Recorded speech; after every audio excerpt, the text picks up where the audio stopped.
देखिए इस वीडियो में हम नॉर्मलाइजेशन पढ़ने जा रहे हैं। 1NF 2NF 3NF क्या होता है वो हम इस लेक्चर में देखेंगे। देखिए नॉर्मलाइजेशन एक प्रोसेस है to organize data in your database to reduce redundancy. एक एग्जांपल से समझते हैं। यहाँ पर मैंने एक डेटाबेस क्रिएट किया है, बुक स्टोर यूज कर रहा हूँ मैं। टेबल क्रिएट कर रहे हैं, ओके, बुक ऑर्डर्स नाम का। इसमें ऑर्डर आईडी है, कस्टमर का नाम है, ईमेल है, उसका एड्रेस है, देन कुछ बुक्स की डिटेल्स है, देन ऑर्डर की डेट है, क्वांटिटी है, बुक कितनी बुक्स खरीदे हैं, एंड देन टोटल प्राइस है। ओके, तो इस टेबल में कुछ रोज हम इंसर्ट कर देते हैं। ठीक है, एक बार सेलेक्ट स्टार करके भी देख लेते हैं, सारा डेटा देख लेते हैं। तो 4 रोज जो है हमारी इंसर्ट हो चुकी हैं। अब देखिए ध्यान से, इस टेबल में बहुत सारी दिक्कतें हैं। जैसे कि अब देखिए ये बंदा है जॉन स्मिथ। इस बंदे ने 2 ऑर्डर प्लेस करे हैं। पहले ऑर्डर में उसने एक बुक खरीदी है, ये ठीक है, एक बुक खरीदी है, एंड दूसरे ऑर्डर में उसने 2 बुक्स खरीदी हैं। बहुत अच्छी बात है, बहुत ही मेहनती बंदा है ये। लेकिन सर दिक्कत क्या है? पढ़ने दो, किताबी तो पढ़ रहा है। दिक्कत ये है कि सर इस टेबल में आप जॉन स्मिथ की इतनी सारी डिटेल्स जो हैं रिपीट कर रहे हो। John Smith, then email, then उसका एड्रेस। अब मान लो ये बहुत ही मेहनती बंदा है, इसने 100 किताबें खरीदी, तो क्या आप उन 100 ऑर्डर्स के लिए बार बार ये कहानियां आप रिपीट करोगे? उसका नाम, उसका पता एंड उसका ईमेल बार बार 100 की 100 रोज में आप रिपीट कर रहे हो। क्या मतलब है? बेकार में आप स्टोरेज बढ़ा रहे हो सर। क्यों? क्योंकि आपको नॉर्मलाइजेशन का आता पता नहीं है, इसलिए बढ़ा रहे हो। और एक और दिक्कत है, अब देखो, रॉबर्ट ने और जॉन ने सेम ही किताब खरीदी है, तो आपने फिर से रिपीट करनी कहानी शुरू कर दी। उसकी आईडी, ठीक है, उसका टाइटल, उसका ऑथर, उसका प्राइस, फिर से आप रिपीट कर रहे हो। क्या फायदा है सर? क्या कर रहे हो ये सब? आप तो फालतू में स्टोरेज बढ़ा रहे हो। ठीक है, अच्छी बात है, चलो एक इशू समझ में आ गया। दूसरा क्या है? अब मान लो सर जॉन स्मिथ ने एड्रेस चेंज कर दिया, ये कहीं और रहने लग गया, तो आपको क्या करना पड़ेगा? आपको मल्टीपल रोज में इसका एड्रेस चेंज करना पड़ेगा। 100 रोज हैं, यहाँ पे तो 2 हैं, मान लो 100 रोज हैं, तो आपको बार बार चेक करना पड़ेगा। सर कहाँ है मेरा जॉन स्मिथ? लाओ उसका एड्रेस मैं चेंज कर दूं। मान लो उसने अपना ईमेल चेंज किया, तो सारे ईमेल चेंज करने पड़ेंगे आप। हर एक कस्टमर के लिए एक रो रखो ना। समझ रहे हो बात को? एंड यहाँ पे एक और दिक्कत है सर, आपने एक ही टेबल बना दिया और सारी चीजें उसमें ही है। कस्टमर का डेटा भी उसमें ही है एंड बुक्स का डेटा भी उसमें ही है सर। ठीक है, आप बुक को ऐड नहीं कर सकते यहाँ पर without associating it with customer. समझ रहे हो बात को? अच्छा ठीक है, अब मान लो मेरे को कस्टमर का डेटा उड़ाना है आपके पास एक ही टेबल, उसी में आपके बुक्स हैं, उसी में आपकी कस्टमर हैं। मान लो आपको कस्टमर का डेटा उड़ाना है, गलती से आपने बुक भी उड़ा दी उसके साथ। बुक की डिटेल्स भी तो इसमें ही है कि सर बुक का ऑथर कौन है, प्राइस क्या है, फलाना ढिमकाना। तो सर बड़ी दिक्कतें हैं इसमें। ये जो टेबल है ये है अननॉर्मलाइज्ड, यानी कि ये टेबल अपनी नॉर्मल फॉर्म में नहीं है। तो सर नॉर्मल फॉर्म है क्या? उसको तब्दील करो, यानी कि इसको नॉर्मलाइज करो। ठीक है, इसको तोड़ो मल्टीपल टेबल्स में ताकि चीजें रिपीट ना हो। ठीक है, इसी को बोलते हैं नॉर्मलाइजेशन, कि टेबल को नॉर्मल फॉर्म, ऑप्टिमल फॉर्म में कन्वर्ट करिए सर। ओके, कन्वर्ट करिए या फिर स्टोर ही करिए। अभी देखिए ध्यान से, मैं आपको 3 नॉर्मल फॉर्म्स पढ़ाऊंगा, 1NF 2NF 3NF, यानी कि first normal form, second normal form and third normal form. हर एक नॉर्मल फॉर्म कुछ इशू रिजॉल्व करती है प्रोग्रेसिवली। ओके, ठीक है ना? तो बस कह दिया कि सर ये क्या है, 1NF है, ये एक स्टैंडर्ड है। ठीक है, इसमें कुछ रूल्स हैं ऐसे। फिर 2NF में भी कुछ रूल्स हैं, 3NF में भी कुछ रूल्स हैं, ये चीज़ों को नॉर्मलाइज करने के लिए ऐसे। फर्स्ट नॉर्मल फॉर्म पढ़ते हैं पहले। फर्स्ट नॉर्मल फॉर्म की रिक्वायरमेंट क्या है सर? ओके, तो फर्स्ट नॉर्मल फॉर्म की पहली requirement, each column contains atomic indivisible values. जैसे मान लेते हैं एक टेबल है आपका, उसमें आपने कॉलम का नाम लिख रखा है फोन नंबर्स, उसमें कॉमा सेपरेटेड फोन नंबर्स डाल रखे हैं आपने, तो वो सही बात नहीं। Primary phone number, secondary phone number ऐसे रख लीजिए। ठीक है, फर्दर डिवाइड ना हो चीज़ें, ऐसा रखिए। आपने देखा भी होगा जब हम एड्रेस डालते हैं, जैसे अमेजोन से कुछ ऑर्डर कर रहे हैं तो एड्रेस डाल रहे हैं, तो सर ऐसा नहीं कि एक ही फील्ड है और उसमें सब डाल दो, पिन कोड भी डाल दिया, है ना, आपने उसमें फ्लैट नंबर डाल दिया, गली नंबर डाल दिया, सब उसमें भर दिया। ऐसा नहीं होता ना, स्टेट डालना पड़ता है, फिर पिन कोड डालना पड़ता है, कोई लैंडमार्क है वो डालिए अलग से। क्यों? क्योंकि डिवीजन कर रहे हैं चीज़ों को। टेबल जो है वो उसी तरह से बना होगा, पिन कोड का अलग कॉलम होगा, स्टेट का अलग कॉलम होगा, ऐसे है ना। जैसे ये है, इसको भी हम फर्दर डिवाइड कर सकते हैं, क्या अगर कर सकते हैं तो करिए, है ना। जैसे ये कॉलम कस्टमर एड्रेस कर। दूसरी रिक्वायरमेंट है each column contains values of the same type. जैसे मान लेते हैं, हमारे केस में यहाँ नहीं है ऐसा, मान लेते हैं कि आपने क्या किया, कॉलम बना दिया कॉन्टैक्ट, और उसमें ईमेल भी जा रही है, उसमें फ़ोन नंबर भी जा रहा है। ऐसा नहीं होना चाहिए। ईमेल के लिए अलग कॉलम एंड फ़ोन नंबर के लिए अलग कॉलम होना चाहिए, है ना। कुछ हद तक चलो ठीक है, ये जो हमारा टेबल था पहला भी मैच करता ही है, ठीक है, एंड दूसरा भी मैच करता है। तीसरा है each row is unique typically ensured by a primary key. हाँ, यहाँ पर हमारा जो केस है फट जाएगा। क्यों, बताता हूँ। हमने जो टेबल बनाया था ये, उसमें ऐसा कुछ मेंशन किया नहीं है कि चीज़ें यूनिक होनी चाहिए। अब देखना, मैं क्या करता हूँ, इसी को फिर से चला देता हूँ। ये 4 चीज़ें इंसर्ट करी थी, ये मैंने फिर चला दी, चली भी गई सर, चली भी गई। 8 ऑर्डर आ गए, और देखो ऑर्डर आईडी 1 जो है फिर से रिपीट हो गई है। ऐसा नहीं होना चाहिए, कुछ यूनिक आइडेंटिफायर होना चाहिए, ओके, जैसे प्राइमरी की, ओके। फिर आखिरी रिक्वायरमेंट है no repeating groups of columns. कह रहा है सर सुनिए, अभी आपने मेरे को एग्जाम्पल दिया था कि primary phone number, secondary phone number, ऐसे। सर ऐसा भी मत रखिए। ऐसा क्यों सर? मान लो एक बंदे का है सेकेंडरी फ़ोन और सबने प्राइमरी डाल रखे हैं, मतलब सभी का सेकेंडरी नल पड़ा हुआ है, तो सर वेस्टेड स्पेस है। क्या कर रहे हो आप? और हो सकता है सर किसी के 3 फ़ोन नंबर हो, तब क्या करोगे आप? किसी के 4 फ़ोन नंबर, तो क्या आप कॉलम ऐड करते जाओगे? Primary phone number, secondary phone number, ternary phone number, फलाना फ़ोन नंबर, ऐसे करते रहोगे? नहीं।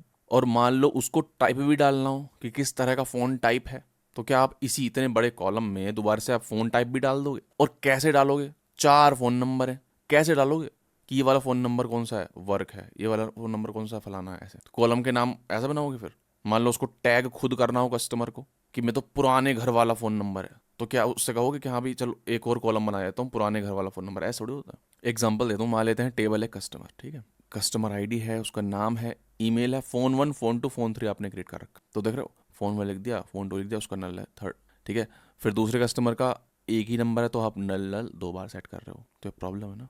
हमें क्या करना है, सुंदर बनाना है, नॉर्मलाइज करना है, कर दिया सर। हमने customer ID, name, email, phone को हटाई दिया, एक दूसरा टेबल बना दिया कस्टमर फ़ोन। और ध्यान दीजिएगा, इसमें 3 कॉलम है बस, phone ID, customer ID, phone number. समझ रहे हो बात को? यानी कि हर एक रो में कस्टमर आईडी होगी, फ़ोन नंबर होगा, customer ID, phone number. And हमने रिलेशनशिप एस्टैब्लिश कर दिया है फॉरेन की से कि हर एक कस्टमर आईडी की जो कस्टमर आईडी है कस्टमर फ़ोन में, वो एसोसिएटेड है कस्टमर की कस्टमर आईडी से। समझ रहे हो? तो इससे कितना ईजी हो जाएगा एक नंबर डिलीट करना। समझ रहे हैं? पूरी रो उड़ा दीजिए, नंबर डिलीट, दैट्स इट। ठीक है सर, ओके। तो ये कहानी है फर्स्ट नॉर्मल फॉर्म की। तो जो हमारा टेबल है, इस पर फर्स्ट नॉर्मल फॉर्म अप्लाई करते हैं, यानी कि इसको कन्वर्ट करते हैं 1NF में।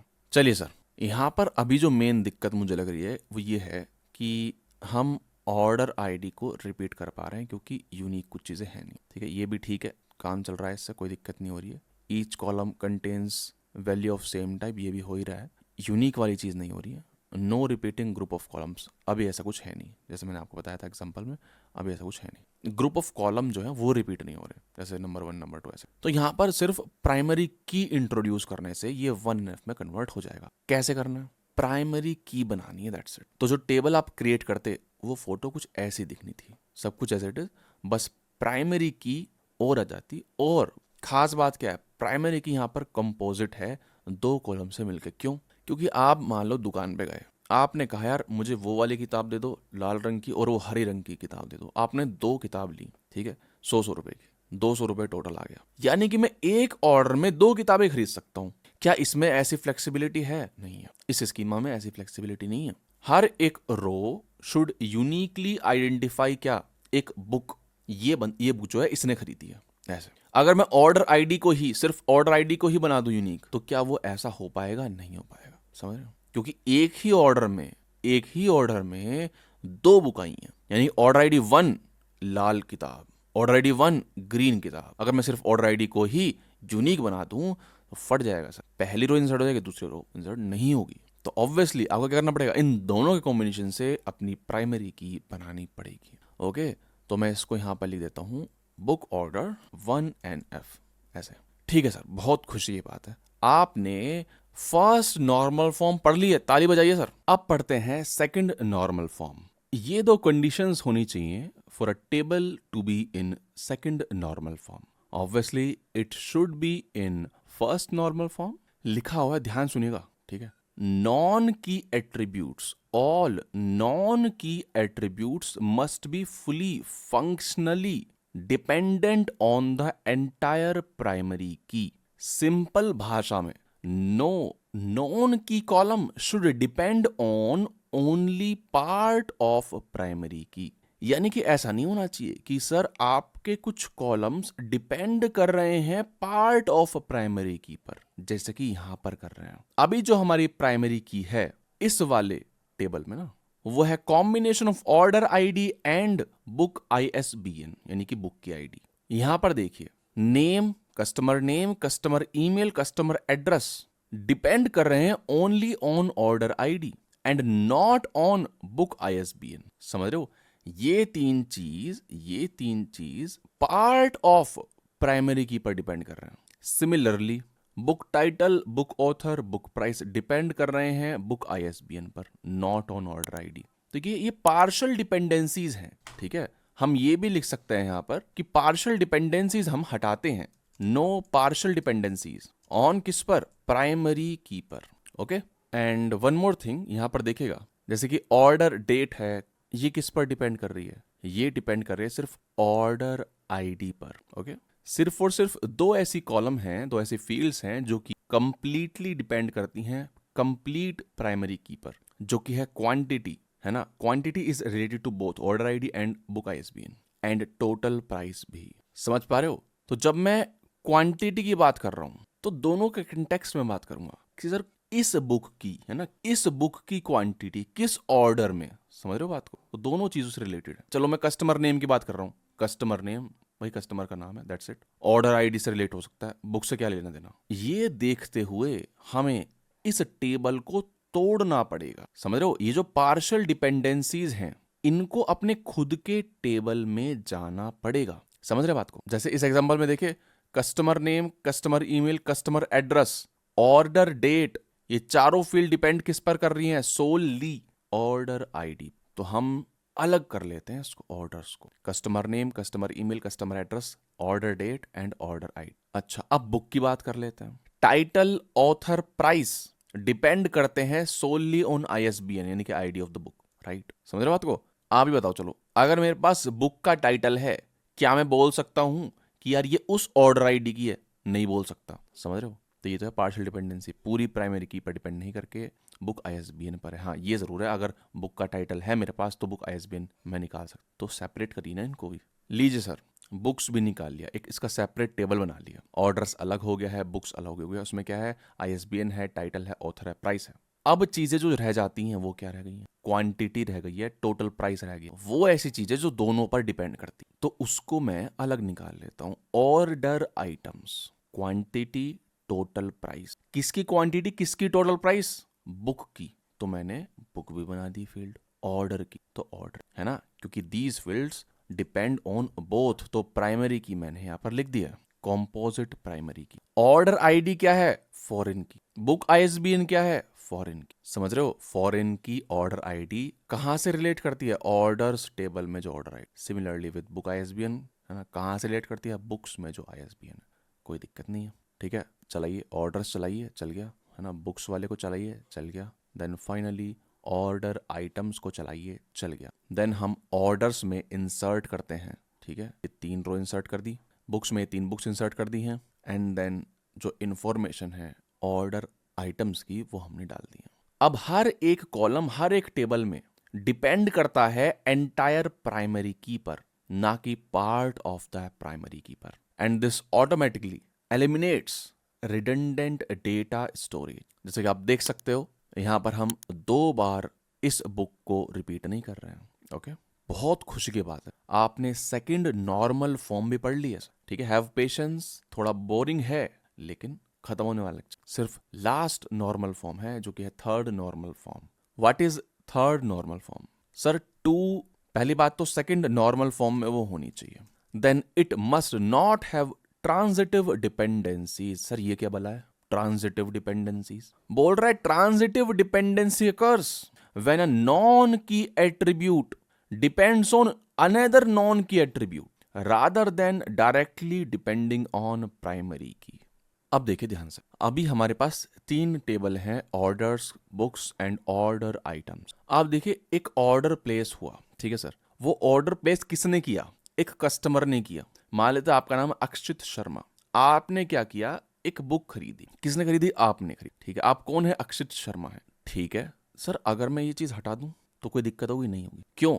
क्योंकि customer email and customer address जो है वो डायरेक्टली डिपेंड करते हैं कस्टमर नेम पर, ना कि ऑर्डर आईडी पर। समझ रहे बात को? Customer email and customer address जो है वो डिपेंड कर रहे हैं कस्टमर नेम पर, ना कि ऑर्डर आईडी पर। डायरेक्टली ऑर्डर आईडी पर डिपेंड नहीं कर रहे हैं। तो यहां पर नॉन की एट्रीब्यूट डिपेंड करता है अनदर नॉन की एट्रीब्यूट पर। तो मैं बताता हूं आप क्या करोगे। आप एक नया टेबल बनाओगे सिर्फ कस्टमर के लिए, कस्टमर्स, ओके, एंड एक दूसरा टेबल बनाओगे ऑर्डर्स के लिए, जिसमें सिर्फ ऑर्डर डेट होगी, ऑर्डर आईडी होगी, एंड ऑब्वियसली वो एसोसिएटेड होगा एक कस्टमर से, तो एक कस्टमर आईडी होगी। ऑर्डर डेट है इस टेबल की प्राइमरी की है, एक order ID, and customer ID क्या है? एक फॉरेन की, ओके। जो बाकी के टेबल्स हैं वो बढ़िया हैं, बुक्स बढ़िया है, कोई दिक्कत नहीं। बुक जो है वो ऑलरेडी अपनी थर्ड नॉर्मल फॉर्म में है। अब यहां पर देखिए there is no non key attribute here, जो कि डिपेंड करता है अदर नॉन की एट्रीब्यूट्स पर, तो ये ऑलरेडी थर्ड नॉर्मल फॉर्म में है। टाइटल डायरेक्टली डिपेंड करता है आईएसबीएन पर, यानी कि each ISBN uniquely identifies specific book with specific title. Author directly depend करता है आईएसबीएन पर, यानी कि ईच आईएसबीएन यूनिकली डिटरमाइन कि ये स्पेसिफिक ऑथर ने लिखी है किताब। And price directly depends on ISBN. Each ISBN has a specific price. Title alone does not determine author या फिर प्राइस। समझ रहे बात को? क्योंकि सेम टाइटल कई सारी बुक्स हो सकती हैं। Author can not determine title या फिर price, and price can not determine title या फिर ऑथर। ठीक है सर।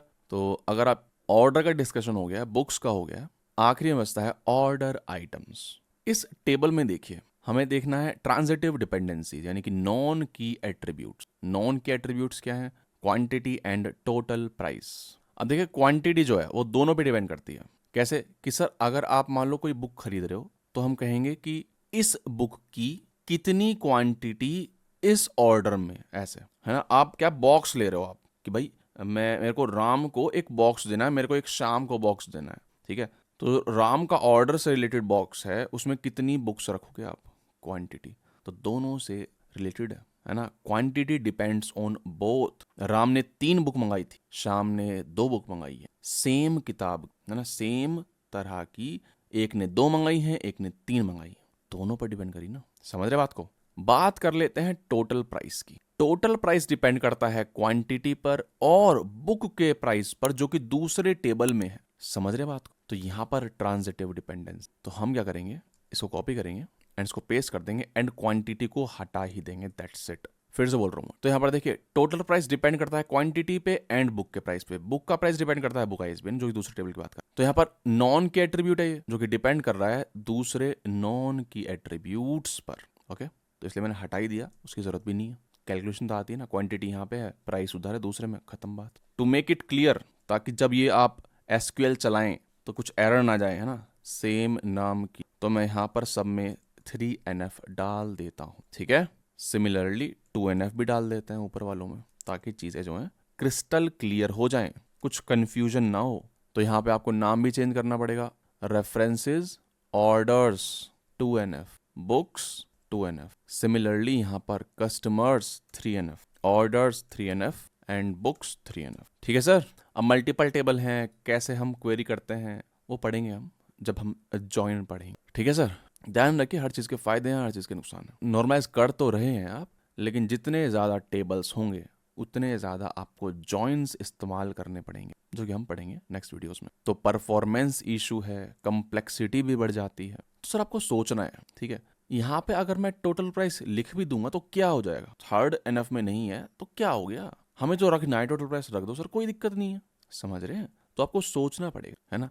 क्या मैं किसी 2 टेबल को उठा के वापस से सिंगल टेबल बना सकता हूँ, डीनॉर्मलाइज कर सकता हूँ? है ना, ज़्यादा हो गए, मान लो 6-7 हो गए, आप पागल हो गए, 6-7 टेबल यार कैसे मैनेज करूँ, कर लो सर, डीनॉर्मलाइज कर लो, वापस से 2 टेबल उठा के वापस से 1 बना लो, क्या हो जाएगा, कुछ नहीं। हमने 3 नॉर्मल फॉर्म्स पढ़ी हैं, लेकिन और भी नॉर्मल फॉर्म्स होती हैं सर, लेकिन practical usability and normalization benefits में जो बैलेंस है थर्ड नॉर्मल फॉर्म अचीव कर लेती, समझ रहे हो। डिमिनिशिंग रिटर्न वाली बात है, जैसे आपने पढ़ा होगा कि 10,000 स्टेप्स हमें चलना चाहिए हेल्थ बेनिफिट्स के लिए, ऐसा ऐसा, ठीक है, लेकिन एक्चुअली जो नंबर है वो 7 से 8,000 है, उसके ऊपर डिमिनिशिंग रिटर्न्स होते हैं, यानी कि 0 से 7-8 हज़ार में तो बहुत सारे बेनिफिट्स मिलेंगे आपको, लेकिन उतने नहीं मिल पाएंगे फिर 7 से जब आप 10 जाओगे, ऐसे, समझ रहे हो। ठीक है सर, तो कहानी समाप्त करते हैं। इस वीडियो में हमने 3 नॉर्मल फॉर्म्स पढ़ लिए हैं, बहुत ज्यादा इंपॉर्टेंट लेक्चर था ये। अगर आपकी हेल्प हुई है तो प्लीज कमेंट कर दीजिए, कमेंट करने में कुछ नहीं जाएगा आपका, 1 सेकंड लगेगा। एंगेजमेंट बढ़ता है, मेरी हेल्प होती है, दूसरे लोगों की हेल्प होती है। लोग लाखों रुपए दे देते हैं, लेकिन इन चीजों को कोई नहीं पढ़ाता सर। मैं चाहता हूं सबके पास पहुंचे ये वीडियो, ताकि अपने पैसे वो बर्बाद ना करें। ठीक है सर, मिलते हैं नेक्स्ट वीडियो में, जिसका लिंक आपको इस कार्ड पर मिल जाएगा। Please consider subscribing, liking and please comment करिए।